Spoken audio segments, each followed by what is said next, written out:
Olá, seja bem-vindo ao Panorama, um programa da TV Assembleia de Minas Gerais. Depois de ser adiado por causa da pandemia e estar envolvido em uma polêmica em relação aos recursos disponíveis, finalmente o Censo Demográfico Brasileiro vai ser realizado no ano que vem. No programa de hoje, nós vamos saber por que a realização do censo é tão importante para o país e para a formulação de políticas públicas em diversas áreas. O Panorama começa agora.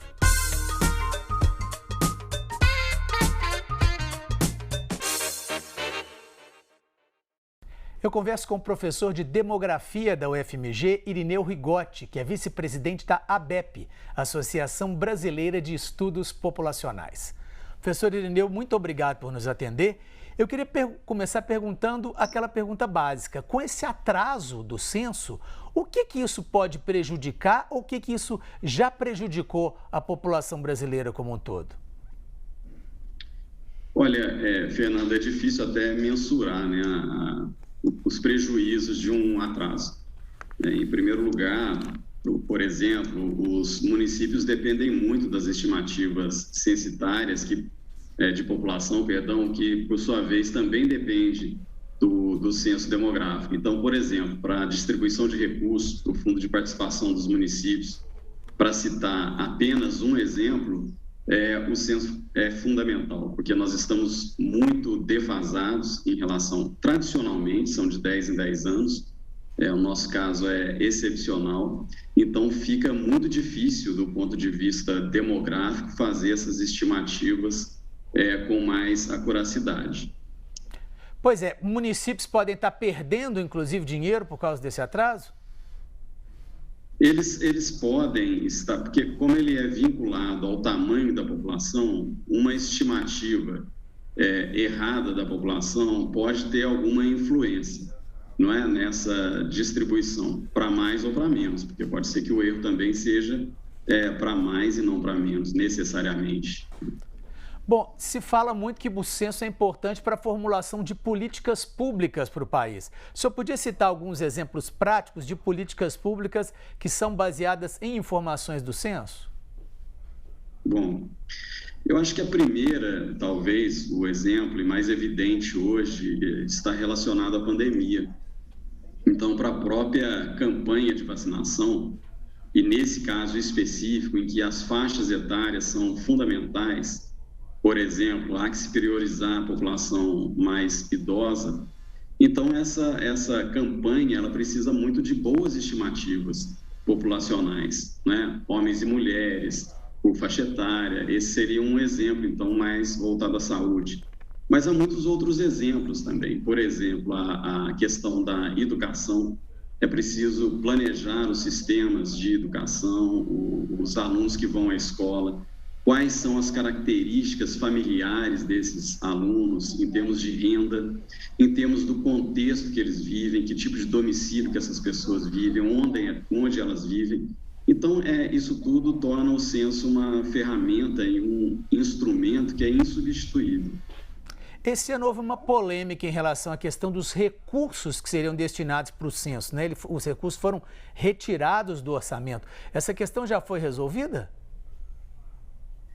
Olha, isso depende muito do Congresso, estava muito na dependência do Congresso e dessa vez o Supremo, inclusive, teve que interferir para dar os recursos necessários, que o IBGE, evidentemente, ele sabe fazer o orçamento de quanto que ele precisa. Pois é, a gente conversou com o presidente do IBGE, Eduardo Rios Neto, e ele também falou sobre a importância do censo para os municípios. Vamos ver. Os 5.570 municípios precisam de uma medida populacional robusta e também de estatísticas para o seu planejamento. A sociedade demanda isso e essa é a tarefa principal do IBGE para o ano que vem. Pois é, o próprio presidente do IBGE mostra e fala sobre essa importância, né? Mesmo assim, esse adiamento, isso foi uma questão, na opinião do senhor, uma questão política, uma questão técnica, uma questão que envolveu exatamente o quê? Teve a pandemia, depois teve essa questão econômica. O senhor acha que, fazendo o censo em 2022, esses problemas podem ser solucionados, vamos dizer assim? Olha, em parte nós vimos que a pandemia realmente é uma questão que não poderia ser menosprezada, né? Então, o adiamento do censo de 2020, por esse lado, ele tinha uma justificativa. Mas, talvez, no ano seguinte, não é, já não deixa de ser simplesmente uma questão de saúde pública e passa a ser uma questão fundamental, que são de recursos. Então, teve um problema no orçamento, né, federal, para vincular esse recurso necessário, que são alguns mais de 2 bilhões de reais, e isso sim teve um atraso. Né? Tanto é assim que o Supremo foi obrigado a entrar nessa discussão. Né? Uma discussão que não era para ser judicializada dessa forma, acabou sendo. Então, ele envolve também uma questão política. Professor, por que o censo tem que ser presencial? Por que os recenseadores têm que estar necessariamente presencialmente entrevistando e indo em cada domicílio? Com internet, com outras tecnologias, não seria possível fazer esse censo de uma forma menos, entre aspas, trabalhosa? É uma boa questão, Fernando. Olha, as tecnologias de informação hoje, elas podem auxiliar, não é? Então, mas, por outro lado, nós vimos também na pandemia o quão difícil é a população mais vulnerável, mais carente, mais pobre ter acesso, não é? À internet, pacote de dados e tudo mais. Então, por si só, isso não resolveria um problema de um país com as características do Brasil, inclusive onde os meios de comunicação, como a própria internet, não chegam em todos os cantos do país. Né? Isso por um lado. Agora, por outro lado, essas tecnologias elas podem ser bem utilizadas em prol do próprio censo, da qualidade do censo. Nós também sabemos que a população de muito alta renda, ela geralmente não abre as portas para o recenseador.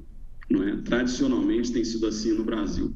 Então, é possível que essas ferramentas auxiliem nessa população de alta renda, nos condomínios fechados, que a população tenha mais esse comprometimento com as respostas do censo. Eu queria mostrar, professor, mais um trecho da entrevista do presidente do IBGE, em que ele fala que o censo feito há 12 anos é impossível saber exatamente qual a população dos vários municípios brasileiros atualmente. Olha só. Hoje não existe um número que a gente possa dizer com certeza da população de nenhum município brasileiro. Por quê? Por mais sério, e nós somos sérios, por mais técnico, e nós somos técnicos, que o IBGE seja, nós não somos capazes de fazer uma estimativa confiante com a última informação sendo de 2010. Então, a gente precisa atualizar essa informação para gerar essa estimativa e para que o poder público, em todas as suas esferas, não é só os municípios, possam planejar suas várias atividades, tendo um denominador, que é um termo técnico, que é a população em risco para ser atendida em qualquer política. Quais os tipos de perguntas que são feitos no censo demográfico? A cada censo parece que há uma reformulação ou adição de algumas perguntas. Quais os critérios para isso acontecer? Bom, os censos brasileiros são de muito boa qualidade nessa questão, né? Ou nas suas questões. Por quê? Porque eles permitem, de maneira geral, uma comparabilidade histórica que é fundamental para as políticas públicas e para os estudos, etc. Mas é também natural que, em cada década, novas questões surjam. Por exemplo, a questão da internet, né? Se tem internet em casa. Então, faz mais sentido perguntar hoje se tem internet em casa do que, talvez, um DVD. A questão de migração ou emigração internacional também. O Brasil passa a ser um país emissor de população importante, foi a partir de meados dos anos 80. Então, é natural também que essas discussões ocorram e que a própria sociedade, a comunidade, queira ver incluído quesitos como esse no censo demográfico. Boa parte do nosso trabalho na demografia é tentar identificar padrões de fecundidade, de mortalidade e de migração para fazermos nossas projeções e, inclusive, as estimativas populacionais que o próprio IBGE faz, entre outras coisas, para as políticas públicas, para o Fundo de Participação dos Municípios e entre outros. Pois é, existe um questionário menor e um questionário maior, mais completo, que é feito apenas em alguns domicílios. Quais os critérios para a escolha de quem vai responder o questionário longo e o questionário curto e o que tem a mais no questionário longo que não tem no questionário curto? Exatamente, essa é uma outra boa questão, não é? Bom, o Brasil é um país imenso, com mais de 210 milhões de habitantes hoje, não é? Então, aplicar um questionário muito demorado em todos os domicílios seria algo que, entre outras coisas, não só a questão de tempo, mas também orçamentárias, geraria um custo muito alto. Então, o que é feito no Brasil? O Brasil tem um questionário chamado básico, que vai pesquisar questões, como o nome indica, que são mais fundamentais e básicas, como, por exemplo, o sexo, a idade, no caso dos domicílios, se eles têm acesso à rede de esgoto, água e coisas do tipo. Agora, quando a gente fala em níveis de escolaridade da população, migração, que eu acabei de citar o exemplo, ou os quesitos que permitem as estimativas de fecundidade e de mortalidade, mercado de trabalho, esse tipo de questão ele vai para o questionário da amostra, não é? Que é um questionário muito mais detalhado. Para finalizar essa questão, projeções de pequenas áreas e pequenos municípios pouco populosos é muito difícil de se fazer, porque os municípios pequenos eles estão sujeitos a alterações relativas ao tamanho de sua população muito importantes. Então, se uma empresa chega, esse município pode ganhar pessoas para além da sua tendência. Por outro lado, se a empresa sai, ele pode perder também população num nível mais elevado do que perderia. O censo demográfico, então, ele é fundamental para esse tipo de estudo e para esse tipo de análise. Perfeito. Nós estamos chegando ao finalzinho da entrevista, professor. Eu queria só mostrar um último trechinho da entrevista do presidente do IBGE falando sobre os preparativos para o censo de 2022. A pandemia teve o efeito de nos forçar a planejar uma operação de censo diferente da de 2020. Então, nós ainda estamos assim, a gente tem um protocolo de saúde, a gente tem equipamentos de proteção para a saúde, os famosos EPIs, e temos um modelo misto de coleta que envolve a pesquisa pessoal, a pesquisa por telefone e a pesquisa por internet.